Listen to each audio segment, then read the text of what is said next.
Hello sir, என்ன செய்றீர்கள்? நான் என்ன செய்யறேன்டா கற்பூரவள்ளியில புடுங்கி கொண்டு நிக்கிறேன். உங்களுக்கு தெரியும் தானே கற்பூரவள்ளியில இது வந்து ஏனண்டா எங்கட சின்ன ஆக்களுக்கு இங்க குளிர் தானே, குளிருக்கு தடிமன் சளி எல்லாம் வந்து இருக்குது, இருமலும் கூட. அப்ப இத புடுங்கி குடுக்க போறேன். அதை எப்படி குடுக்குறேன்றதை பாரு.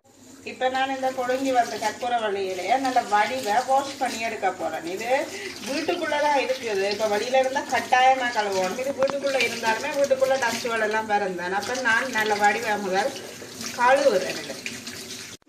இப்ப இந்த வடிவை வாஷ் பண்ணிட்டேன். வாஷ் பண்ணின இலைய இந்த கருங்கல் உரலுக்கு போட்டு இடிக்க போறேன். அந்த இலையோட இந்த மிளகும் எடுத்து வச்சிருக்கிறேன். 3 மிளகு, சின்னாக்களபடியா கணக்க மிளகு போட தேவையில்லை. 3 மிளகு எடுத்து அதையும் இதுக்குள்ள போட்டு சேர்த்து இடிக்க போறேன்.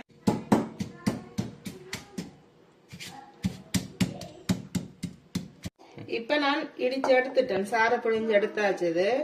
அதோட நான் சின்ன கலண்டபடியா தேனும் சேர்க்க போறேன். தேன் வந்து இது நல்ல காட்டு தேன், நல்ல குவாலிட்டியான வால்ஸ் கோனிக்குன்னு சொல்றது காட்டு தேனும் ஒரு 2 டேபிள் ஸ்பூன்